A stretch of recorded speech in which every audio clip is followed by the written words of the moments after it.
Good morning class fifth. बच्चों, आज हम क्लास फिफ्थ में आपकी जो ये कोर्स बुक है उसका लेसन 11 पढ़ाएंगे। कैलाश सत्यार्थी। ये देखिए, ये आपका पार्ट 11 है और ये आपका दिया है बच्चों पेज नंबर 63 पे। ये देखिए, ये ठीक है बच्चों। इससे पहले हमने आपको इस लेसन को थोड़ा सा पढ़ाया था।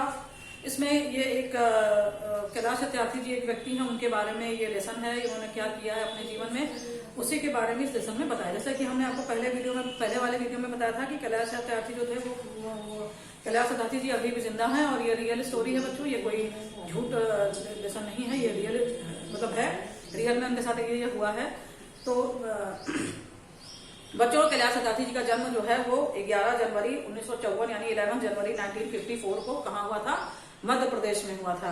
बच्चों, ये जो है ये जो कैलाश सत्यार्थी जी हैं, इनको बच्चों नोबेल पुरस्कार में मिल चुका है। क्यों मिल चुका है? क्योंकि इन्होंने जो है जो बच्चे होते हैं जिन्हें आप लोग जो 14 साल से कम उम्र के बच्चे होते हैं जिनसे लोग काम करवाते हैं, बंधुआ मजदूरी करवाते हैं, उन्होंने उन बच्चों को जो है वहां से मुक्त कराया है। और इन्होंने लगभग इस काम में अब 60 वर्ष बिता दिए हैं और लगभग 80,000 बच्चों को अब तक ये बचा चुके हैं।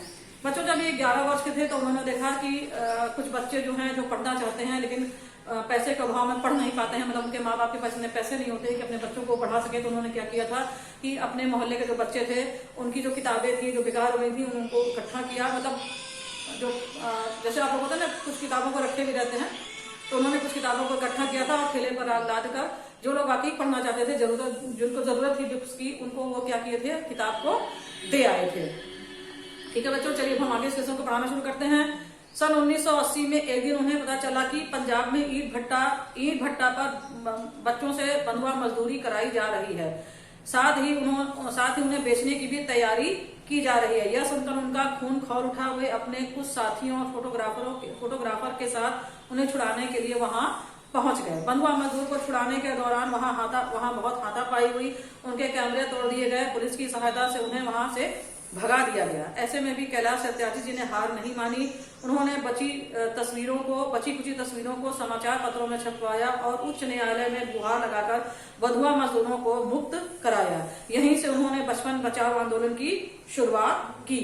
इसी बीच उन्हें कई बार जान से मारने की भी धमकियां मिली। उनके 2 साथियों की हत्या भी कर दी गई, पर सत्यार्थी जी नहीं रुके। बच्चों, हमने आपको बताया कि कैलाश सत्यार्थी जी थे, वो बच्चों को बचाने का काम करते थे और उन्होंने उनके मतलब 11 वर्ष के थे तभी से उनके दिमाग में ये आया था कि हमको मतलब पहले तो उन्होंने बच्चों को जो है किताबें पहुंचाई। इसके बाद उन्होंने बच्चों जब वो बड़े हुए थोड़ा सा तो उन्हें पता चला, ये बात है बच्चों 1980 की, 1980 की बात है ये। उन्हें पता चला कि पंजाब, जैसे हमारा उत्तर प्रदेश है वैसे पंजाब भी एक बच्चों राज्य है।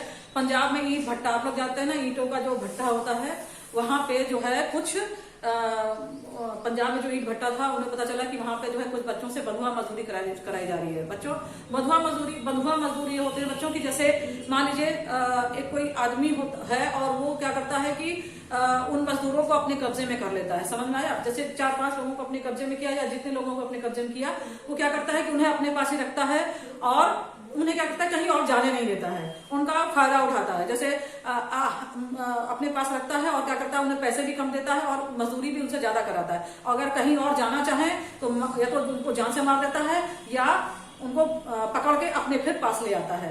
इसे बोलते हैं मतलब बंधुआ मजदूरी। मतलब आप कहीं और नहीं जा सकते, अपने मालिक को छोड़ के उसी के यहाँ रहिए। वो जिस तरीके का व्यवहार आपके साथ करे, कुछ लोगों को वो बर्दाश्त भी करना पड़ता है। समझ में आया? तो इसी को बोलते हैं बच्चों बंधुआ मजदूरी। ये बहुत ही मतलब अच्छी चीज नहीं है। सरकार भी इसके खिलाफ बहुत ही कार्रवाई करती है कि कोई भी मतलब जमींदार या कोई भी बड़ा व्यक्ति जो होता है जो हो, वो मजदूरों को बंधुआ न बना सके। तो उनको जब ये खबर मिली तो वो भी बच्चों से बंधुआ मजदूरी कराई जा रही है, तो उन्होंने क्या किया और उन्हें बेचने के लिए, बच्चों कुछ लोग ऐसे होते हैं जो बच्चों को बंधुआ मजदूरी बनाते हैं और कुछ ज्यादा पैसे के लालच में क्या करते हैं, उन बच्चों को बाहर बेच भी देते हैं। ऐसा भी होता है, चाहे लड़का हो चाहे लड़की हो, उन्हें बाहर वो बेच भी देते हैं ज्यादा पैसों के लालच में। तो यही उन्हें पता चला कि बंधुआ मजदूरी कराई जा रही है पंजाब में, ईंट भट्टे जो ईंटों का भट्टा है, और उन बच्चों को बेचने की भी तैयारी की जा रही है। तो यह जैसे उन्हें ये पता चला, उन्हें बहुत गुस्सा आया, खून खौल उठा। मतलब बच्चों एक मुहावरा है उसका मतलब होता है उन्हें बहुत ही गुस्सा आया और उन्होंने अपने कुछ साथियों मतलब अपने कुछ दोस्तों को लिया और कुछ फोटोग्राफर्स को लिया। फोटोग्राफर्स को बच्चों से लिया ताकि वहां पे जो हो रहा है उसकी फोटो को खींच के उनके पास प्रूफ रहे कि हाँ ये गलत काम यहाँ पे हो रहा है। इसलिए उन्होंने कुछ फोटोग्राफर्स को लिया और वहां छुड़ाने उन बच्चों को छुड़ाने के लिए उसी भट्टे जो ईंट का भट्टा था वहां पे पहुंच गए। तो बच्चों जब पहुंच गए तो वहां पे क्या हुआ कि जो ईंट का भट्टे का जो लोग थे उन्होंने क्या किया, उनके साथ बहुत मार पिटाई की, हाथापाई मतलब होता है बच्चों, मार पिटाई की और उनके कैमरे भी तोड़ दिए। कैमरे इसलिए तोड़ दिए गए बच्चों कि ताकि जो उन्होंने फोटो खींची हो वो जो है डिस्ट्रॉय हो जाए, खराब हो जाए और उनके पास कोई सबूत न रहे कि हाँ हम ऐसा कुछ काम कर रहे थे। इसलिए उनके कैमरे भी तोड़ दिए गए बच्चों, उनको मारा पीटा भी गया और पुलिस की भी सहायता ली गई उनको भगाने के लिए। मतलब आप सोच रही है पुलिस भी उन जो भट्टा मालिक थे उनके साथ मिली हुई थी, उसने भी कैलाश सत्यार्थी जी का साथ न देकर मतलब सही का साथ न देकर उन भट्टा मालिकों का साथ दिया और उन्हीं लोगों को वहां से भगा दिया। लेकिन कैलाश सत्यार्थी ने तब भी हार नहीं मानी। उन्होंने कहा कि नहीं हम हार नहीं मानेंगे, हम किसी तरीके से बंधुआ मजदूरों को वहां से क्या कराएंगे, मुक्त कराएंगे। तो उन्होंने क्या किया कि जो थोड़ी बहुत तस्वीरें उनके पास बच गई थी उन्होंने क्या किया उन तस्वीरों को समाचार पत्र में छपवाया। समाचार पत्र मतलब तो अखबार में उन तस्वीरों को छपवाया और उच्च न्यायालय यानी हाई कोर्ट में जाकर उनको छुड़ाने की अर्जी भी दाखिल की, मतलब गुहार लगाई, एक मुकदमा भी दायर किया कि आप इसमें हस्तक्षेप करिए और उन बच्चों को वहां से छुड़वाइए। तो मुक्त भी कराया बच्चों। उन्होंने हाई कोर्ट में जो है क्या बोलते हैं गुहार लगाई और हाई कोर्ट से उन्होंने लेकर ऑर्डर उन बंधुआ मजदूरों को वहां से मुक्त कराया। क्योंकि बच्चों बंधुआ मजदूरी बहुत अच्छी चीज नहीं होती है, समझ में, ये बहुत ही बेकार चीज होती है। तो कोर्ट ने भी उनका साथ दिया इस मामले में और उनको जो है उन बंधुआ मजदूरों को वहां से उन्होंने मुक्त कराया।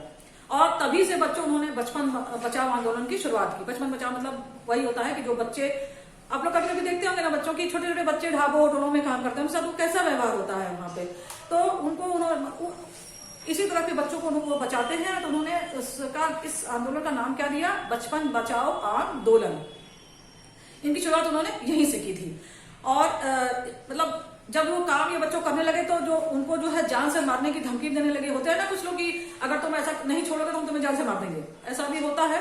तो कैलाश सत्यार्थी जी को ऐसी धमकियां मिलने लगी कि तुम अगर ज्यादा सही वे में इंटरफेयर करोगे, ज्यादा मतलब बच्चों को छुड़ाने की कोशिश करोगे या हमारे मामले में इंटरफेयर करोगे तो हम तुम्हें क्या करेंगे, मार डालेंगे। ऐसे उनको धमकियां भी मिलने लगी और बच्चों उनकी 2 साथियों की हत्या भी कर दी गई इसी चक्कर में, समझ में आया। मतलब उनकी साथियों का मतलब उनके जो साथ में उनके जो मित्र थे उनको मार भी डाला गया ताकि अभी भी कैलाश सत्यार्थी डरे और हमारा मतलब ये आंदोलन को बंद कर दे। लेकिन कैलाश सत्यार्थी जी तो क्या किए थे, उन्होंने जो है मतलब वो कैलाश सत्यार्थी जी थे वो क्या किए, इन सब धमकियों के बाद अपने साथियों की हत्या होने के बाद भी कैलाश सत्यार्थी जी जो है वो नहीं रुके। उन्होंने अपने आंदोलन को और आगे बढ़ाना शुरू किया। बच्चों अब यहीं तक, आगे का लेसन जो है मतलब आगे का जो पार्ट है वो हम आपको नेक्स्ट वीडियो में पढ़ाएंगे।